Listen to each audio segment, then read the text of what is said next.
Our 2024 NHL draft rankings, and coming in at number 62 with an average of 53, it's Ben Danford, a Quinte, Ontario guy, and he's been having a climbing level of success in the Ontario Hockey League. And Ross, I feel like I'm stealing a bit of your thunder here, so maybe I'll just tee you up.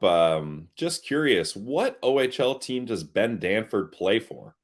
Ben Danford plays for the Oshawa Generals. He wears an A for the Oshawa Generals, part of their leadership group. And, well, that team is owned by Rocco Tullio, who happens to be a minority owner of the Ottawa Senators. So Ross is following along with this, trying to find out if the minority Breadcrumbs. owners, have any pull when it comes to draft picks. So we'll find that out. But Ben Danford, interesting player with the Ottawa Generals, right shot defenseman. That gets Sens fans, that perks your ear up a little, I'm sure.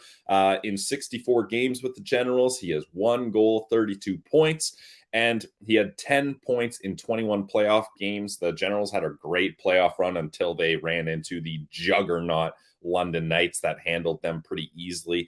But a big thing I'm looking at with Danford here, Ross, is big improvement on his rookie season. Now, with players entering junior, I feel like usually their first year, they're just getting in the mix. They don't get a lot of ice time. So it's usually rookie seasons are pretty underwhelming, but it's the sophomore season. You really want to see a big boost. And you see that with Danford. In his rookie season, in his sophomore season, he gets 12 more points than his rookie season. And this is what you like to see for a defenseman, improves to a plus 27 over a -4. So that's a nice little jump there for Danford.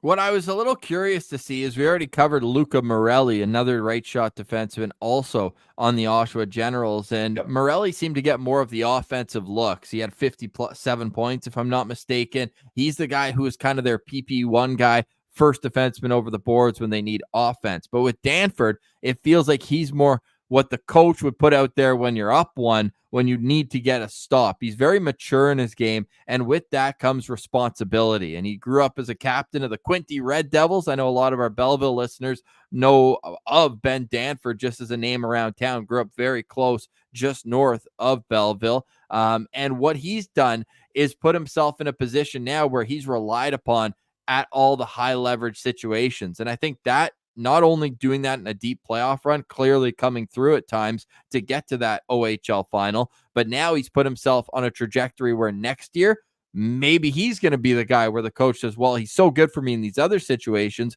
Maybe he's a guy I should lean on as I'm looking for offense and creating different ways. Because obviously the numbers tell the tale with just 1 goal, 33 points in 64 games with Oshawa, where it's like, okay, you're not going to overwhelm scouts with your offense. So what are the little things you're going to do? And by elite prospects having him at 32, the highest of any of our 7 scouts that we use for our average, that to me tells the tale about maturity, about skate posture, about how he's able to control the puck coming out of his zone and not make mistakes. EP is very mistake adverse, whereas I think some are more, you win some, you lose some, as long as on average it's better than worse, whereas EP is very hard line when it comes to that. Bob McKenzie has him at 51 on his list, Scott Wheeler at 53, Craig Button at 63, and McKean's down at 66.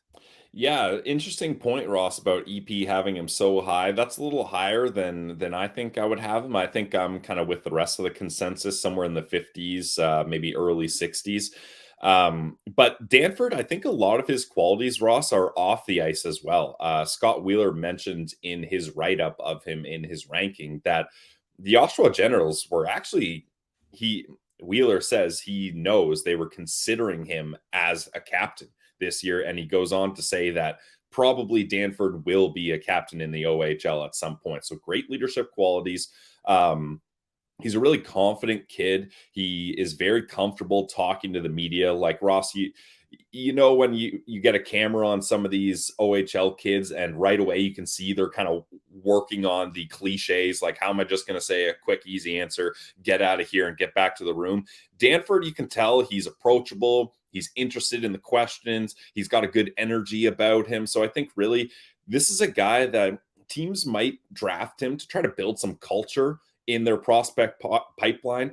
And he's a really good two-way defenseman, well-rounded prospect. And I think basically everybody's going to draft this guy after they talk to him. I think they're going to really like what they see from him as a person. And then you hope that he can find a way to get the offensive talent to grow a little bit here. And that's where you think the biggest need for development is in the coming 2-3 years, is often maybe offensive awareness below the blue line, being able to activate a little bit more, get teammates involved.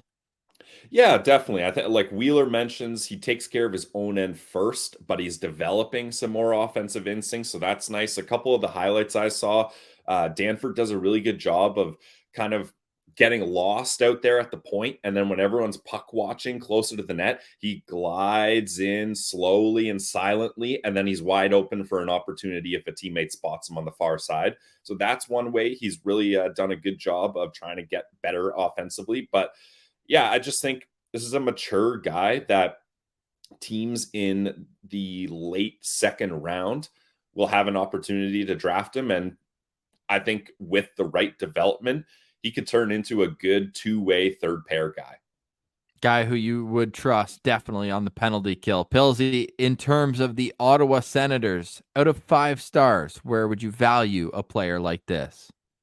So at the start of the show, I talked about how I'm coming around to the idea of maybe it's not absolutely necessary to draft a defenseman with that first pick, just because there's going to be more defensemen available later.